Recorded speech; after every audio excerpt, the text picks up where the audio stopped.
Baada ya uchunguzi wa vinasaba, ilibainika kuwa mabaki ya marehemu yalikuwa na uhusiano wa damu na washtakiwa pamoja na Agustino Douglas Magobola. Baada ya upande wa mashtaka kufunga ushahidi wake kwa mujibu wa kifungu cha 293 ibara ya kwanza cha sheria ya mwenendo wa makosa ya jinai sura ya 20 toleo la mwaka 2002, mahakama ilibaini kuwa kulikuwa na ushahidi wa msingi dhidi ya washtakiwa. Hivyo mahakama ilitumia kifungu cha 293 kueleza haki zao zote na kuwaalika wajitetee dhidi ya tuhuma hizo. Washtakiwa walitoa utetezi kwa kiapo, waliita mashahidi wawili, pia waliwasilisha vielelezo vya nyaraka ambavyo ni nakala ya mwenendo wa kesi iliyopokelewa kama D1, maelezo ya E3857 yaliyopokelewa kama D2. Katika utetezi wao, DW1 na DW3 walikana maelezo yao ya tahadhari na kudai kuwa walichukuliwa kwa njia ya mateso. Walidai kuwa waliripoti jambo hilo mahakamani walipofikishwa kwa mara ya kwanza.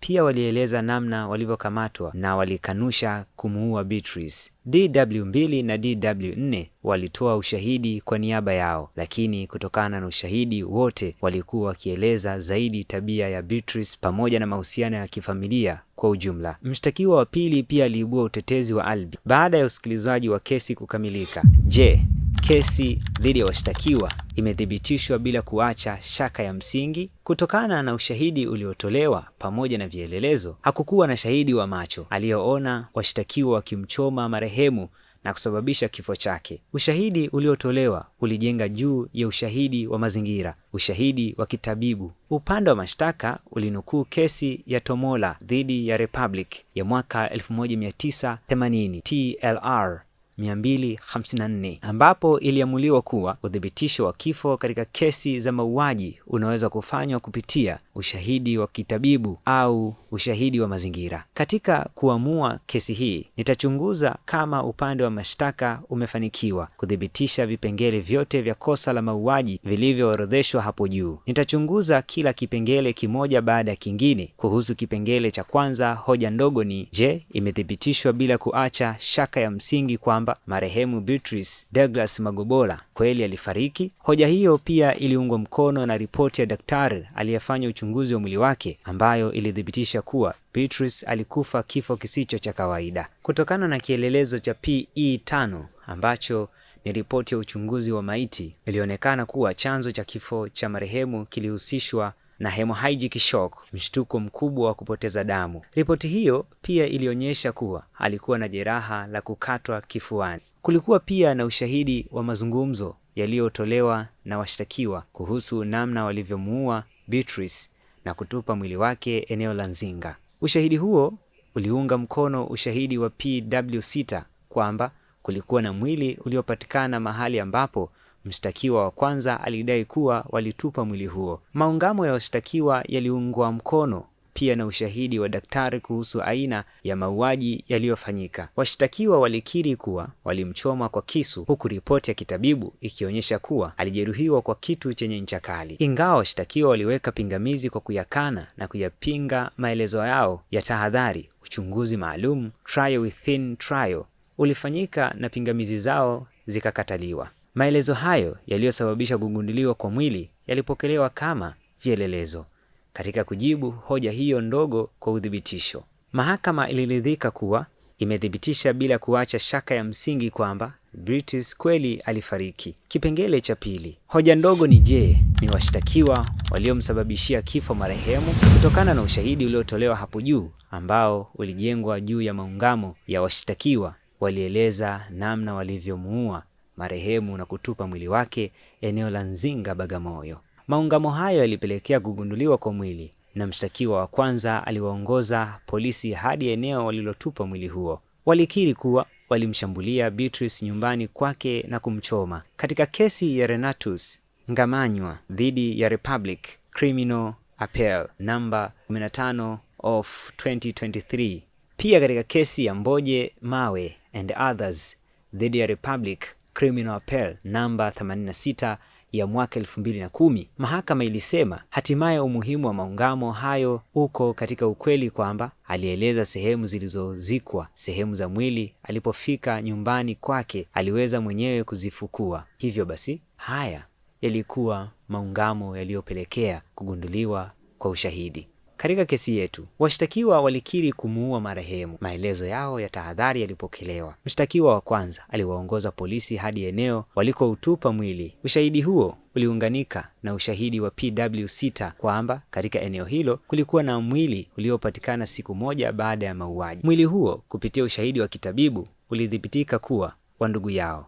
Mashahidi waliowahoji washtakiwa na kuchukua maelezo yao walistahili kuaminiwa, na mahakama haikuona sababu ya kutowaamini. Maungamo yao yalipelekea kugunduliwa kwa mwili na yaliungwa mkono na ushahidi mwingine. Katika kujibu hoja hiyo ndogo kwa uthibitisho, mahakama iliridhika kuwa imethibitishwa bila kuacha shaka ya msingi kwamba ni washtakiwa waliomsababishia kifo Beatrice Douglas Magombola. Kipengele cha 3. Hoja ndogo ni je, imethibitishwa bila kuacha shaka ya msingi kwamba mauaji yalifanywa kwa nia ovu. Mbali na maungamo yaliyotolewa na washtakiwa ambaye yalipelekea kugunduliwa kwa mwili, kulikuwa na ushahidi kutoka kwa PW1, PW13, PW21 pamoja na PW22 unaoonyesha kuwa washtakiwa walikuwa wakijaribu kuficha taarifa kuhusu alipo marehemu kutokana na ushahidi wa PW1. Washtakiwa walimwambia kuwa marehemu alipelekwa Afrika Kusini kwa matibabu. Mshtakiwa wa kwanza alikuwa akikusanya fedha kwa ajili ya matibabu hayo,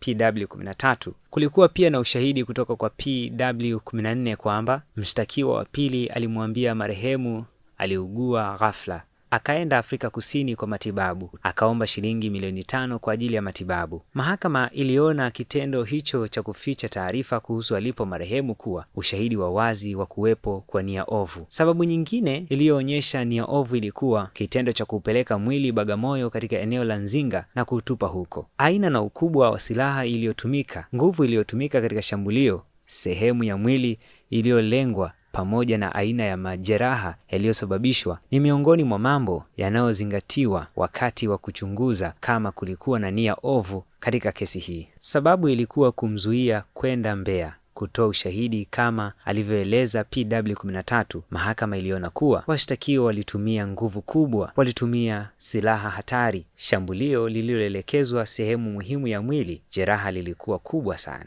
Katika kujibu hoja hiyo ndogo kwa uthibitisho, mahakama iliridhika kuwa washtakiwa walikuwa na nia ovu wakati wa kumuua marehemu kwa mujibu wa kifungu cha 200 cha kanuni ya adhabu. Kuhusu kipengele cha 4, hoja ndogo ni je, mauaji yalifanywa kwa tendo lisilo halali au kwa kutotenda kinyume cha sheria? Maamuzi yaliyotolewa hapo juu yanaonyesha kuwa mauaji yalifanywa kwa tendo lisilo halali ambalo ni kumchoma marehemu kwa kisu, ficha taarifa kuhusu alipo, kutupa mwili wake. Katika kujibu hoja hiyo ndogo kwa uthibitisho, mahakama iliridhika kuwa imethibitishwa bila kuacha shaka ya msingi kwamba mauaji yalifanywa kwa tendo lisilo halali. Baada ya kujibu hoja ndogo zilizo hapo juu, sasa nirudi kuangalia utetezi wa washtakiwa kuona kama unaweza kuondoa ushahidi uliotolewa na upande wa mashtaka ili kuwaondolea hatia ya kosa wanalokabiliana nalo. Mshtakiwa wa pili alipokuwa akitoa ushahidi wake aliibua utetezi wa Albi kwa mara ya kwanza.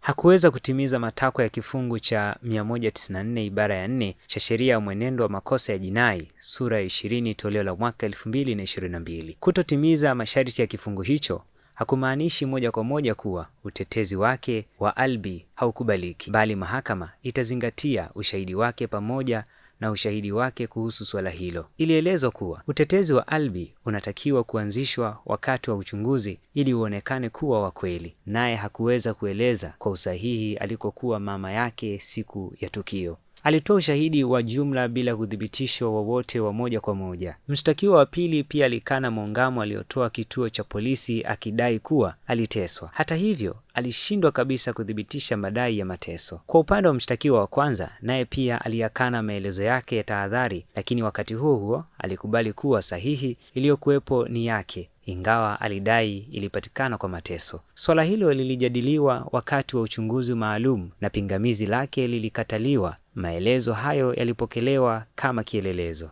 Mshtakiwa wa kwanza alieleza namna alivyokamatwa, lakini alishindwa kupinga sehemu kubwa ya ushahidi uliotolewa na upande wa mashtaka. Hakuweza kukataa moja kwa moja kwamba aliwaongoza wachunguzi Bagamoyo mahali mwili ulipotupwa. Ndiye aliyewaonyesha polisi eneo alilotupa mwili wa marehemu. Pia hakuweza kupinga kuwa alikopa fedha kutoka kwa PW22 na PW23. Alikuwa akikusanya fedha kutoka kwa watu kwa madai ya matibabu ya Beatrice. Shahidi wake DW2 hakuwa na jambo lolote la kusaidia kuondoa ushahidi wa kosa. Alikuwa anaeleza tu wema wa mshtakiwa wa kwanza, tabia ya marehemu. Kutokana na maamuzi yaliyotolewa hapo juu, ni wazi kuwa ushahidi wa mazingira uliotolewa na mashahidi wa upande wa mashtaka unaelekeza moja kwa moja kwa hatia ya washtakiwa na kumuondoa mtu mwingine yoyote. Maungamo yaliyotolewa na washtakiwa ambayo yalipelekea kugunduliwa kwa mwili wa marehemu yalikuwa ushahidi mwingine uliothibitisha kuwa ni washtakiwa hawa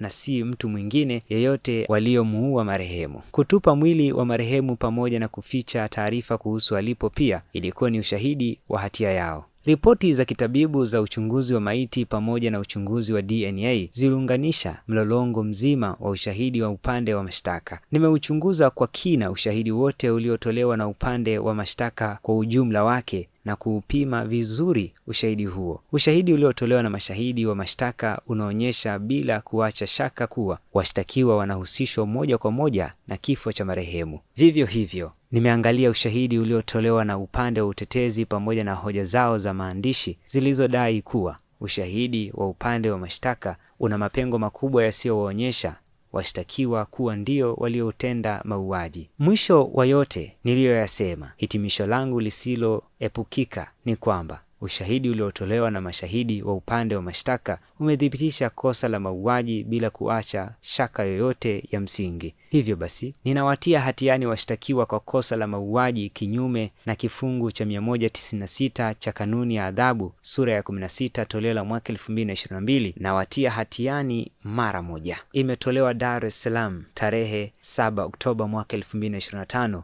na AMP Mrio, hakimu mkazi mwenye mamlaka ya nyongeza. Mimi ni Ibrahim Rajab. Call me Bold Dancer, na hii ni Global TV.